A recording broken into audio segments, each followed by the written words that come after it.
¿Qué tal? ¿Cómo están? Bienvenidos a las clases virtuales del Grupo Atlas, el segmento de Fisiopatología. En esta oportunidad vamos a hablar de todos los temas relacionados a la nefrología, tratando de unificar la fisiopatología con la clínica y el tratamiento de las diferentes patologías más importantes que debemos conocer en lo que es el tema de nefrología. Mi nombre es Sebastián Cebrián, soy médico cirujano y el día de hoy vamos a tocar lo que es falla renal aguda. ¿Qué es la falla renal aguda o insuficiencia renal aguda? También llamado lesión renal aguda o fracaso renal agudo, como quieran. Es un deterioro brusco de la función renal que tiene como factor común la elevación de productos nitrogenados, básicamente urea y creatinina en sangre. Por lo tanto, a esos pacientes yo les voy a tener que medir urea y creatinina.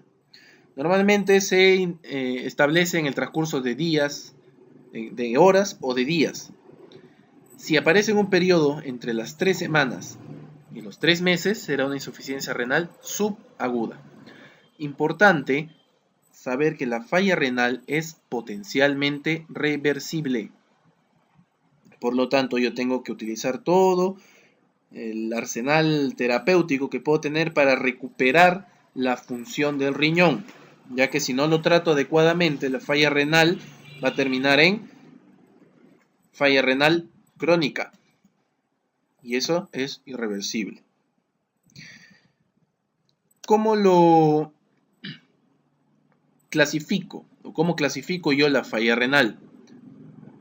Se han propuesto dos clasificaciones para definir la presencia de la falla renal en los diferentes estadios, bajo este acrónimo que es RIFLE. Por lo tanto, va a haber 5 estadios diferentes de la falla renal. La primera es la R, que es riesgo.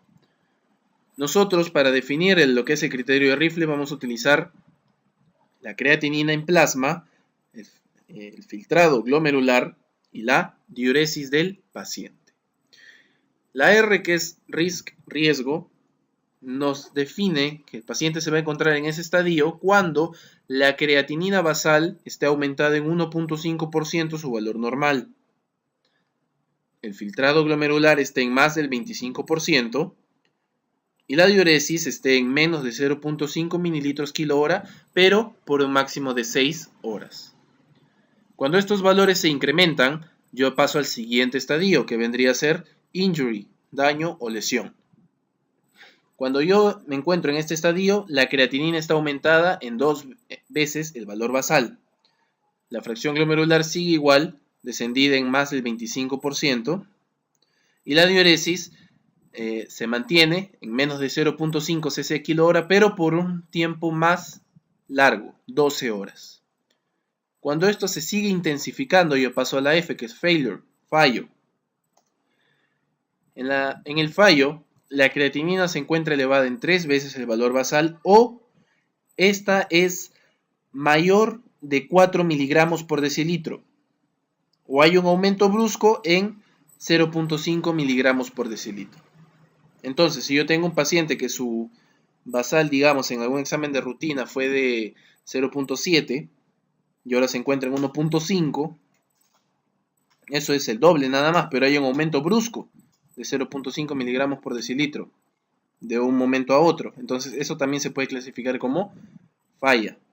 Ya recuerden, aumento de 3 veces el valor basal o que la creatinina sea más de 4 miligramos por decilitro. No necesariamente tiene que ser del basal, aunque sea más de 4, suficiente, o hay un aumento brusco de 0.5 miligramos por decilitro. Que el paciente haya llegado a la emergencia y le tomamos la creatinina y salió en 1.5, digamos. Y le vuelvo a repetir el examen en 2 o 3 horas y yo lo encuentro en 2.7. Eso también ya clasifica como falla. Ya no estaría dentro de riesgo ni dentro de lesión. Eso ya es falla renal. El filtrado glomerular sigue estando en un descenso mayor de 25%, eso no varía en ninguno de los 3 estadios, y la diuresis disminuye en menos de 0,3 mililitros kilo hora por 24 horas o una anuria completa por 12 horas. Si cumple cualquiera de estos criterios, yo lo voy a clasificar en riesgo, injuria o falla. Posteriormente, ya voy a tener una pérdida temporal de la función renal por más de 4 semanas, eso se va a considerar como pérdida loss, ¿no? La L de loss, pérdida. Y la E viene a ser ya end, final, estadio final. Una falla renal por más de 3 meses, la cual ya es catalogada como insuficiencia renal crónica o pérdida irreversible de la función renal. Existe otra clasificación que no es tan conocida, bueno, es conocida, sí, pero no es tan usada como la de Rifle, que es la clasificación de Akin, que es el Acute Kidney Injury Network, que básicamente elimina el factor del filtrado glomerular y se concentra en la creatinina y en la diuresis. Es lo mismo, los mismos estadios también, pero su aplicación está menos implantada, ya que el Rifle es un poco más conocido y más práctico de utilizar. Entonces esta es la clasificación diagnóstica de Rifle, recuerden, apunten los datos, para clasificar la falla renal, sea aguda, que llega a ser hasta Rifle, subaguda, que vendría a ser la L, y crónica, que ya vendría a ser la E. ¿Cómo voy a clasificar yo la falla renal? Básicamente se puede condicionar a 3 situaciones. La primera es una reducción en la perfusión renal, es decir, en la sangre que llega hacia el glomérulo para finalmente formar el filtrado glomerular. Cuando hay una alteración en la perfusión renal, yo tendré una insuficiencia prerrenal. La segunda, ya vienen a patologías que afectan a todos los componentes de la nefrona: glomérulo, túbulos, intersticiales, o el intersticio. Esto ya vendría a ser una falla renal. Y finalmente, dificultades en la eliminación normal de la orina a través del túbulo colector o a través de algunos canales posteriores, como pueden ser los uréteres, la uretra, incluso la vejiga. Vendría a ser un trastorno obstructivo postrenal. Esa es la clasificación que yo utilizo para clasificar la insuficiencia renal aguda: prerrenal, renal y postrenal. ¿Ok? ¿Cómo voy a comenzar con la insuficiencia prerrenal? La insuficiencia prerrenal, ¿qué debemos conocer? Primero, que es la causa más frecuente de falla renal aguda en la comunidad. ¿Ya? El 70% de causas de insuficiencia renal aguda son de etiología prerrenal. ¿Por qué ocurre? Porque el descenso de la fracción plasmática renal, o del flujo plasmático renal, perdón, no puede ser compensado adecuadamente. En condiciones normales se mantiene gracias a la autorregulación, que la vamos a ver en otra diapositiva, pero cuando esto se altera, el flujo plasmático renal disminuye. Al no poder ser compensado, no llega suficiente cantidad de sangre hacia el glomérulo. Se ve, como dijimos, alterada la autorregulación tanto de la angiotensina 2 y de la prostaglandina.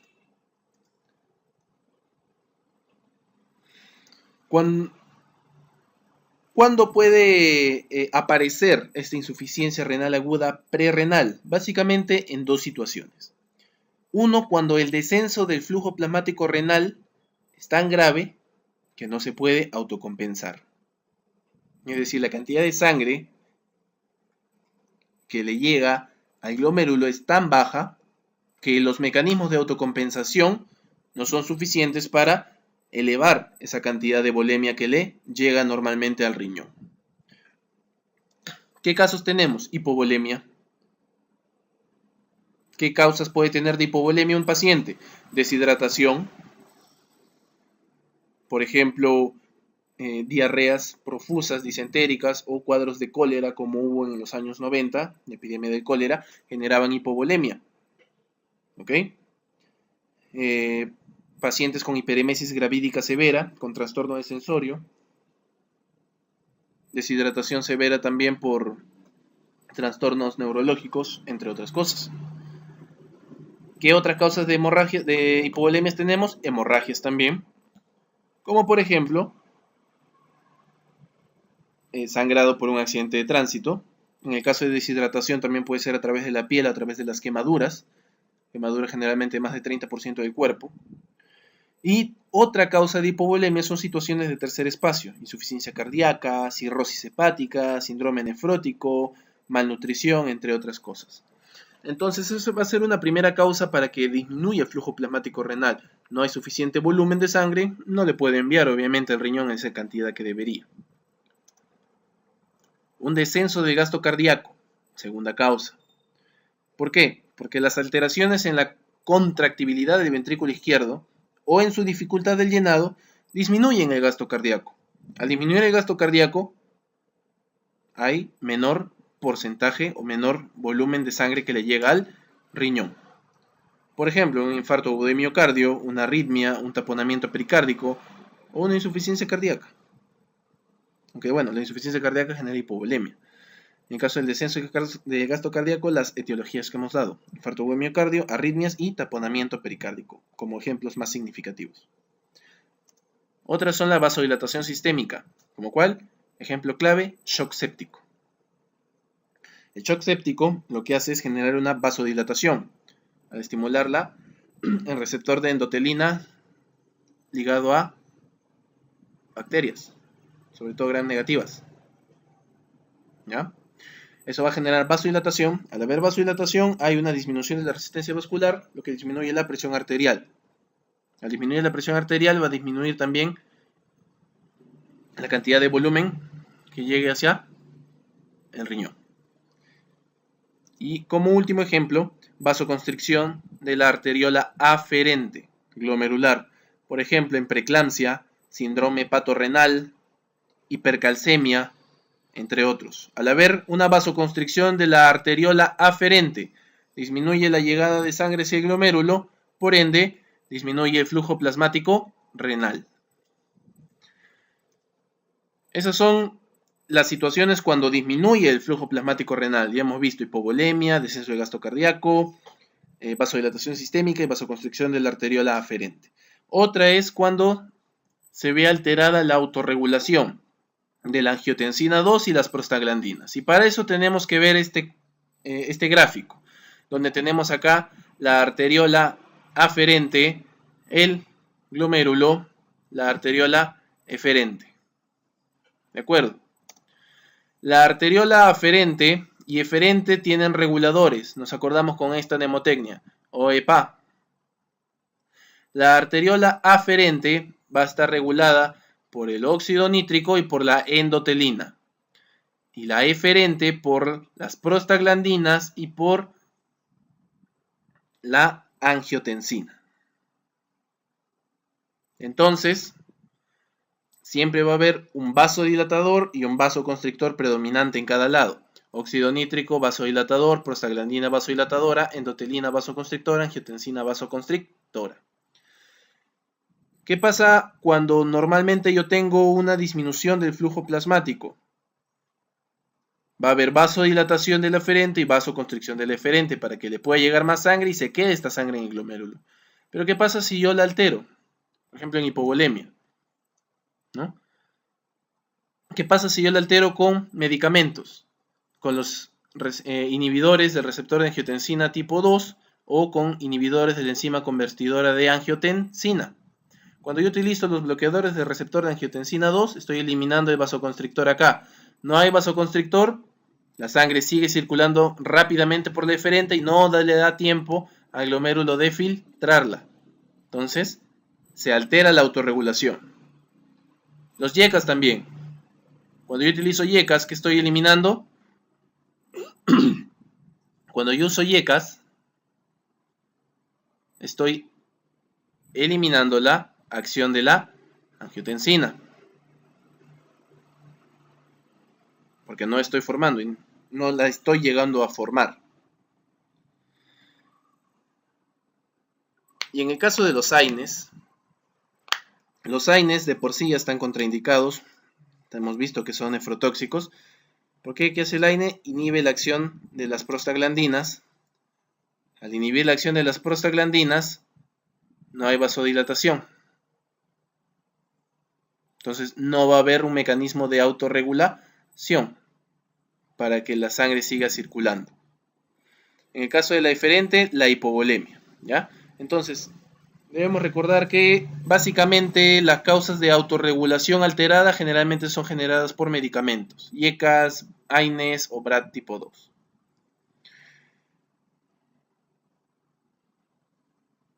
Fisiopatológicamente, en la ira prerrenal, ¿qué es lo que va a ocurrir? Va a ocurrir un aumento de la angiotensina 2. La angiotensina 2 va a inducir la reabsorción de sodio, potasio, cloro, bicarbonato, agua y urea. Miren este dato interesante, se reabsorbe urea acá. ¿Qué pasa cuando se reabsorbe urea? Normalmente nosotros hemos visto que los marcadores renales son urea y creatinina en plasma. Entonces, cuando yo le tomo urea a un paciente, deberían ir casi a la par, es decir, si la urea aumenta un 15%, la creatinina también un 15% y valores similares. Pero ya que se reabsorbe urea a través del aumento de la angiotensina 2 para justamente ver este mecanismo de autorregulación cuando hay, por ejemplo, hipovolemia, se va a reabsorber más urea que creatinina y por ende en sangre va a ocurrir un aumento de urea plasmática con respecto a un aumento de creatinina. En cambio, en otros tipos de insuficiencia renal, sea la renal o la postrenal, el descenso del filtrado glomerular condiciona una elevación proporcional de urea y de creatinina, es decir, van a la par, como hemos explicado anteriormente. ¿Qué otro mecanismo se genera? Aumento de aldosterona para estimular la reabsorción de sodio. Por lo tanto, si yo reabsorbo un montón de sodio, cuando yo mide el sodio en orina, este va a estar disminuido. Y eso es un valor diagnóstico de laboratorio de prerrenal. Sodio en orina menor de 20 miliequivalentes por litro. Si yo estoy reabsorbiendo todo el sodio, si yo hago una proporción entre lo que reabsorbo y excreto, eso es la excreción fraccional de sodio en orina. Y eso va a ser menor del 1%. Eso también es un valor de laboratorio. Entonces recordemos en la ira prerrenal que hay, como la prerrenal es antes del riñón, entonces todo va a ser menor de sodio menos de 20 y excreción fraccionada de sodio menos de 1%. ¿Ya? Como mnemotecnia para que lo recuerde. Y como último cambio fisiopatológico hay un aumento de la hormona antidiurética. Va a retener agua libre en el túbulo colector. Por lo tanto, va a haber una orina concentrada, oliguria. ¿Para qué existen todos estos tres mecanismos? Para elevar la cantidad de volumen que está ocurriendo, que está generando justamente la falla renal. El cuerpo lo sensa como que no hay suficiente volumen, sangre que le está llegando al glomérulo. Entonces tengo que reabsorber un montón de agua.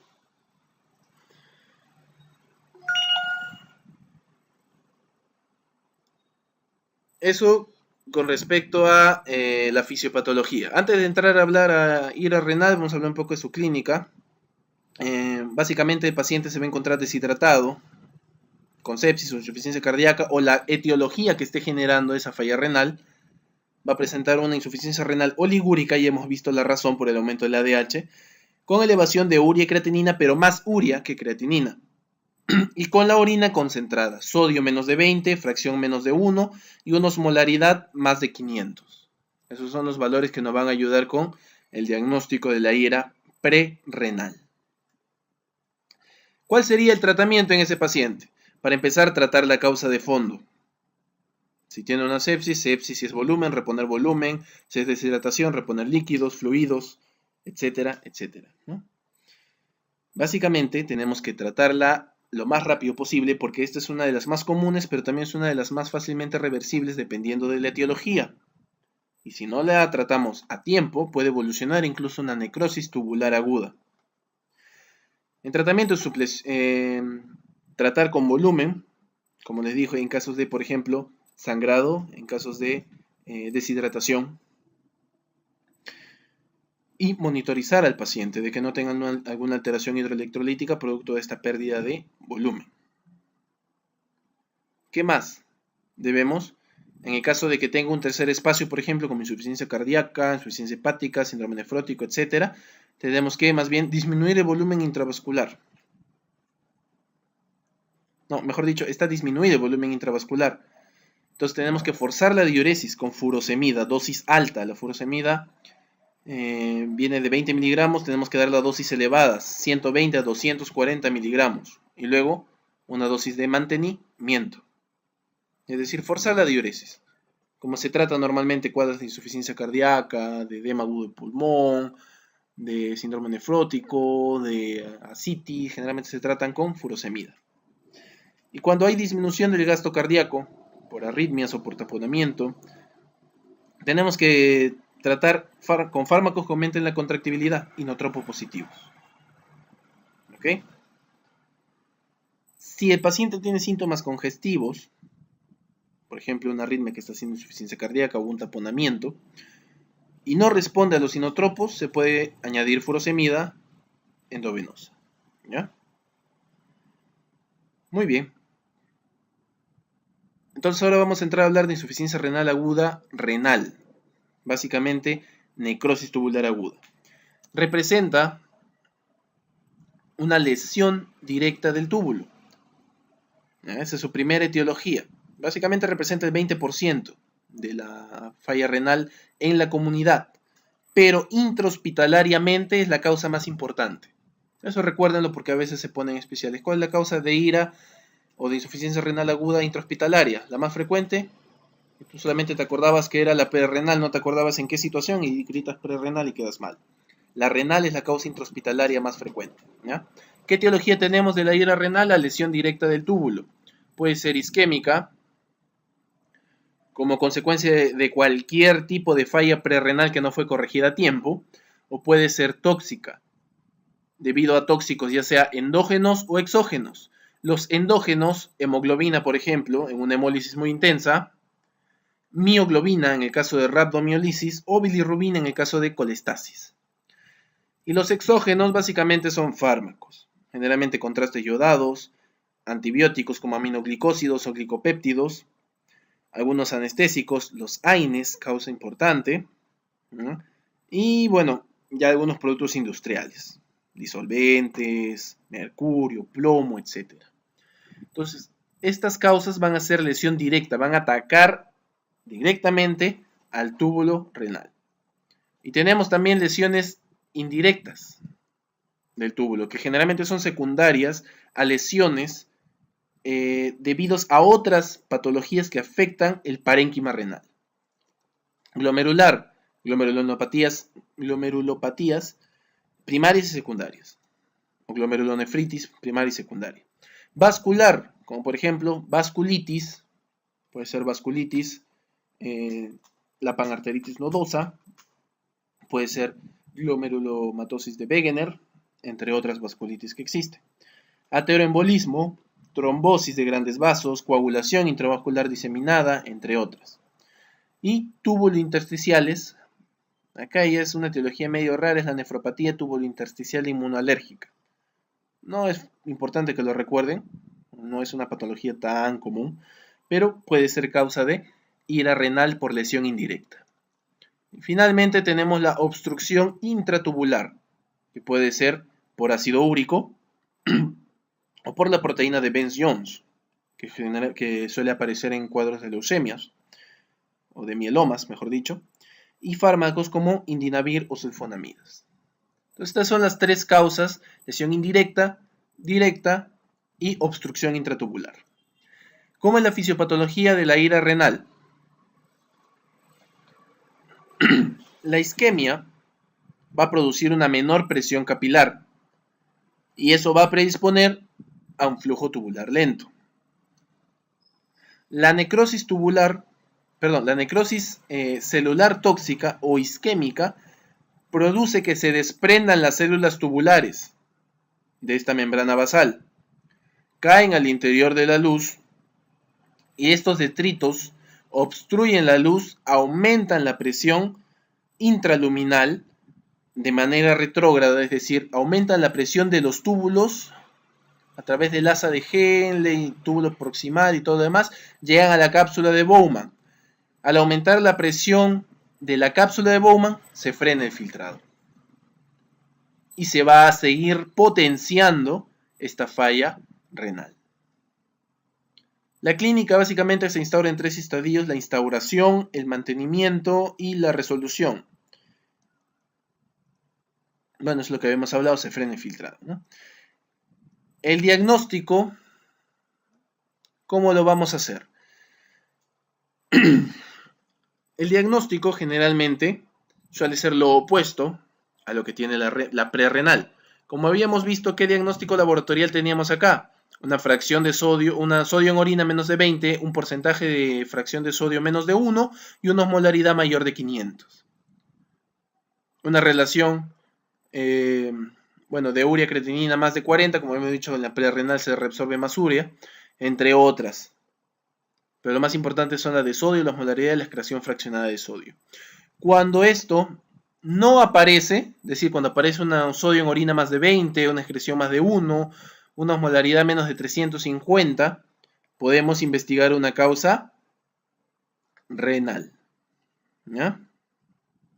O posrenal también puede ser. Hay casos que pueden aparecer alguno de estos valores. Entonces, este es básicamente el diagnóstico diferencial que tenemos que tener entre la ira prerrenal y la ira renal.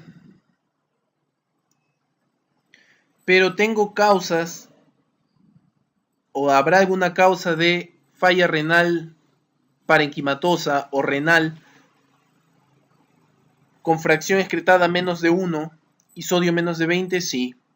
Voy a tener algunas, como justamente la lesión directa del túbulo endógena, como puede ser la mioglobina, la hemoglobina y la bilirrubina, los contrastes yodados también, vasculitis de pequeños vasos, ¿no? Puede ser la panarteritis nodosa, y la glomerulonefritis endocapilar posinfecciosa. Generalmente estas cursan con fracción menos de 1 y con sodio menos de 20. Creo que hay una diapositiva que nos explica eso más adelante. Ahí está justamente. Causas de falla renal aguda parenquimatosa con excreción fraccionada de sodio menos de 1 y sodio urinario menos de 20. Glomerulonefritis endocapilar posinfecciosa, vasculitis de pequeños vasos y pigmentos en el riñón. Rhabdomiolisis, hemólisis, colestasis por bilirrubina y contrastes yodados. Recuerden que estos tres eran lesión directa endógena y esta pertenecía a las exógenas. Muy bien. Con el caso de la ira renal, ¿cuál va a ser el tratamiento? Si hay depresión de volumen, tengo que generarle sueroterapia, es decir, fluidoterapia. Voy a monitorizar su volumen infundido y su estado de hidratación. Mientras no se mantenga una buena perfusión, no va a haber un buen filtrado glomerular, por lo tanto se va a mantener. Entonces, lo más importante, mantener el estado de hidratación del paciente. ¿Qué más?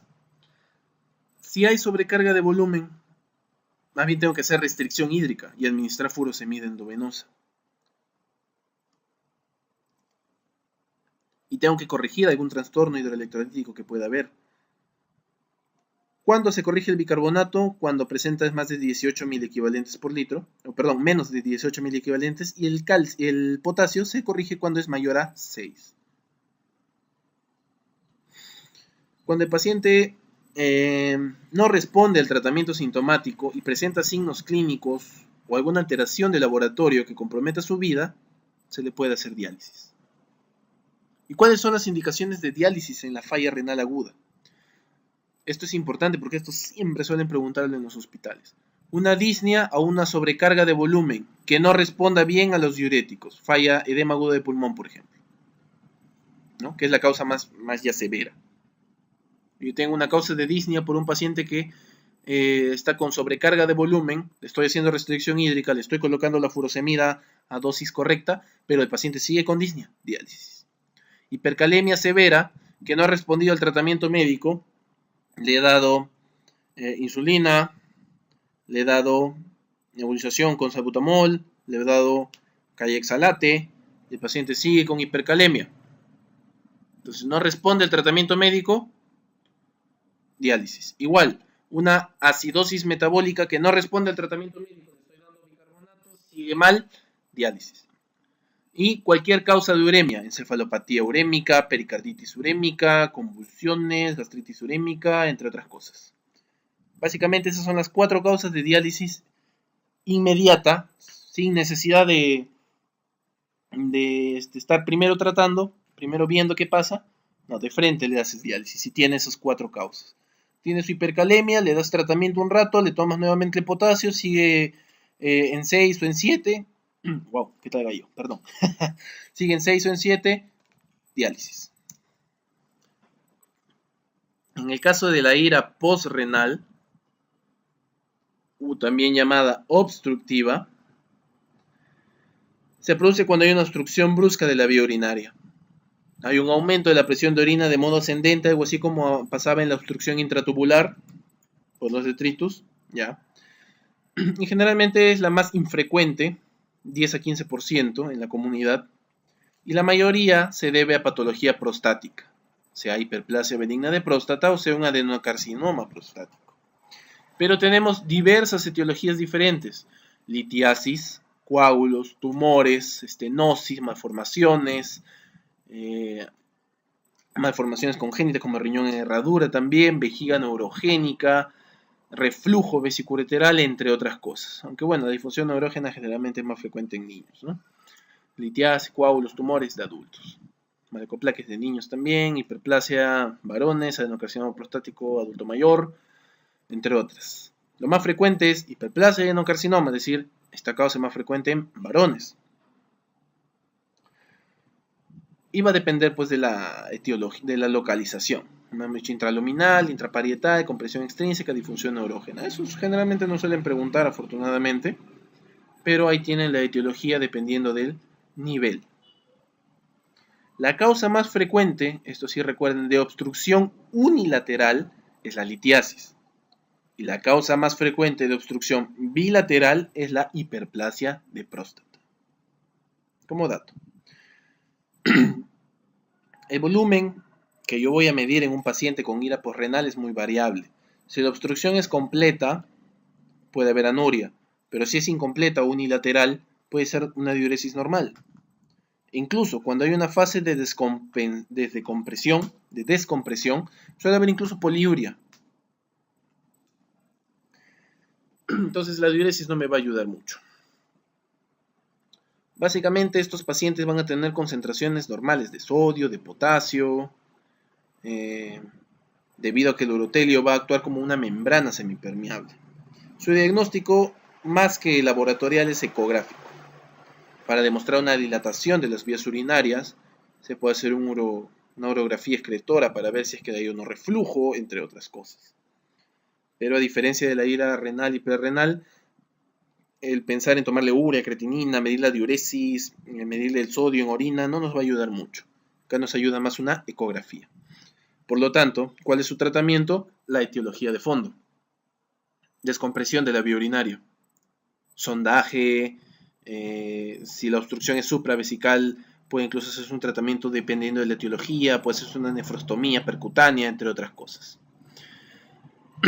Cuando un paciente va a presentar anuria en una falla renal aguda, es decir, menos de 100 mililitros por día, básicamente es estas causas: uropatía obstructiva infravesical por una patología prostática, o de repente el paciente solo tiene un único riñón funcionante y se obstruye a cualquier nivel, eso también. Uropatía obstructiva intratubular por cadenas ligeras, por calcio, ácido úrico, oxalato, entre otras cosas. Uropatía obstructiva bilateral, puede ser por algún tumor o por fibrosis retroperitoneal. Como ven, la mayoría de causas suelen ser obstructivas, es decir, posrenales, anuria. Necrosis cortical, accidente obstétrico, coagulación intravascular diseminada. Una obstrucción vascular bilateral, como una disección aórtica, o unilateral sobre un único riñón funcionante, como un tromboembolismo. Glomerulonefritis extracapilar rápidamente progresiva, síndrome de Goodpasture, por ejemplo, y una nefritis intersticial inmunolérgica, muy poco habitual, como hemos dicho, no es una causa frecuente, ¿ya? Pero ahí está dentro de la etiología. O si le preguntan anuria en la insuficiencia renal aguda, digan cualquiera de estas causas y van a quedar bien parados. Muy bien, gente. Como hemos visto, la falla renal aguda no es tan complicada de entender. Espero que les haya servido esta clase. Y ya nos estaremos viendo en un nuevo video. Espero que les haya gustado, que lo hayan entendido. Si tienen alguna duda, escríbanos al Facebook del Grupo Atlas Medical Students, o si no, a nuestro canal de YouTube. Síganos en Facebook, en YouTube. Si no, pueden escribir también a mi Facebook personal, Sebastián Cebrián Guerrero. Gracias por escucharme. Nos estamos viendo en un nuevo video.